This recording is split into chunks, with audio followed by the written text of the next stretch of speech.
What up, Digital Slang? Welcome back to the channel, guys. iPhone SE 2nd Gen. This is my full review. We're going to talk about the good and the bad. $400 brand new iPhone. Is it still worth it today? Or is there better value out there, even in the Apple ecosystem? Now, once you go up in storage, this starts at 64 gigs for $400. Once you go up in storage, in my opinion, we lose value on whether this phone is worth it or not. And we're going to talk about that.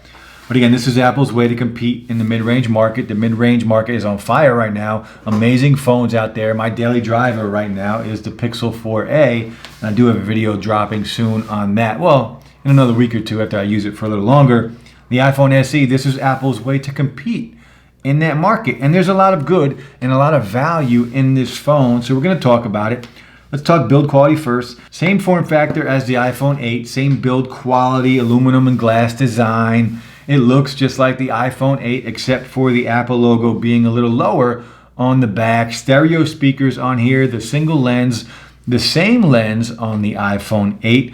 The lightning charger on the bottom. We do have the Touch ID, the physical home button for Touch ID. Now, saying that in today's world, because of the pandemic and everyone wearing a mask, you might like the home button and Touch ID better because it's going to work better than Face ID. Face ID, you have to pull your mask down just to get it to work. And I've always liked Touch ID on my iPhones. I prefer that. Now, if Apple can come and give us an in-display fingerprint sensor, or even give us kind of what the 4A did, put it on the back of the phone where the Apple logo is, and give me more screen, get rid of the notch, I'm all for that. I would be super happy as an iPhone fan to get that. But again, on this phone in particular, we do have Touch ID and it works very well. Now, I am running the latest version of iOS on here, the beta, iOS 14.7 or 8, whatever it is. I just downloaded it today, actually. Very efficient, very smooth. And this phone will be relevant for years to come as far as software updates go.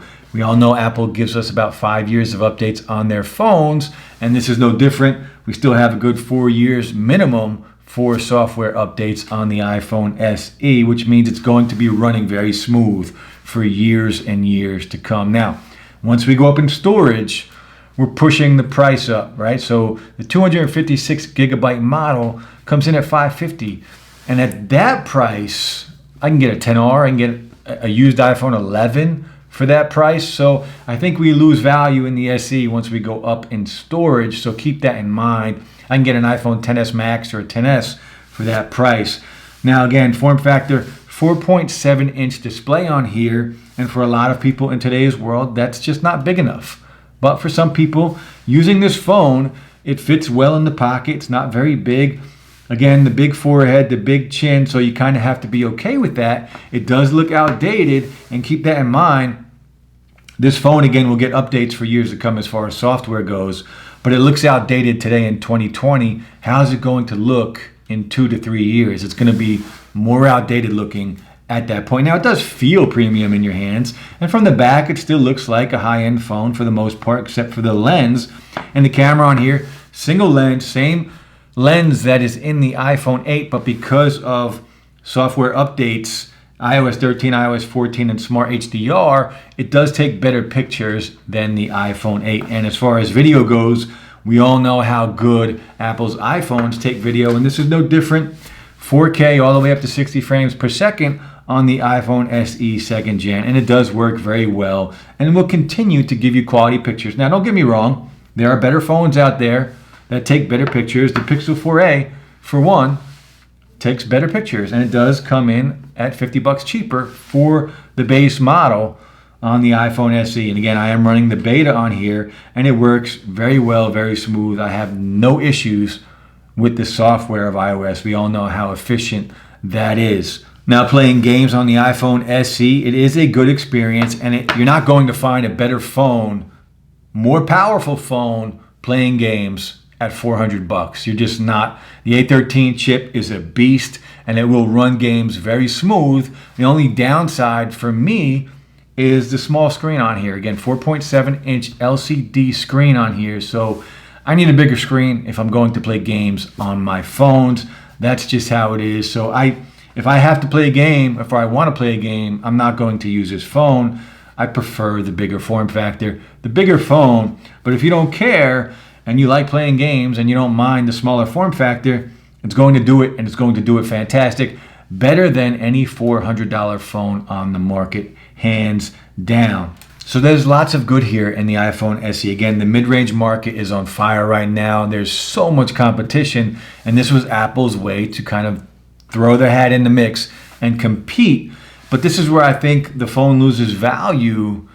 One is the form factor, the big forehead, the big chin. Overall, it's a great phone, but once we go up in storage and the price goes up, we kind of lose a little bit of value here, and I think that becomes an issue. I think next year Apple needs to reintroduce a new phone into the mid-range market. Give me an iPhone XR. I'm pretty sure the iPhone XR is going to be discontinued when the new iPhone 12 drops. So give me the iPhone XR next year as the $400 mid-range phone. Give me the latest specs and internals. That's the phone that Apple will compete for a long time in the mid-range market. An iPhone XR body style, updated internals, updated specs, I think that phone would do better than even the iPhone SE will do or is doing right now. And again, that's where I think the problem is. Once we go up in storage and we go up in price on the iPhone SE, I'm not going to spend $550 on this phone for more storage. I'm going to take that money and I'm going to use it elsewhere. Even in the Apple ecosystem, I can get an iPhone XS Max, a one-year-old flagship, XS Max, an iPhone XS. I can get a used iPhone 11 for that price all day long. So once we go up in price, this phone drops in value, in my opinion. So keep that in mind. But if you are looking for a brand new iPhone and want to get in on Apple's ecosystem, a $400 64 gigabyte model of the iPhone SE might be the way to go. Again, software updates for years to come. It's going to take great photos, and it will continue to do so. Software updates, good build quality, wireless charging, Wi-Fi 6 on here, so future-proof in that sense. Bluetooth 5.0, stereo speakers. Now, the speakers aren't the best, but they do the job very well. Watching content on here is not ever going to be an issue. Touch ID, no Face ID, so keep that in mind. But again, in today's world, that might be the way to go. The final thoughts on the iPhone SE 2. Is it worth it? Apple did a lot of good here, giving us a phone, a brand new iPhone for $400 with the internals and the software that this phone does have. So really good. But again, once we go up in price, I think there are much better options out there because this phone does look outdated and it is a very small screen on here. So keep that in mind. If you're looking for a new iPhone and you only have $400, great phone, great value here. If you have a little bigger budget, there are better options out there for you. But Apple, well done with the iPhone SE. I'm looking forward to what you have next in the budget-friendly market.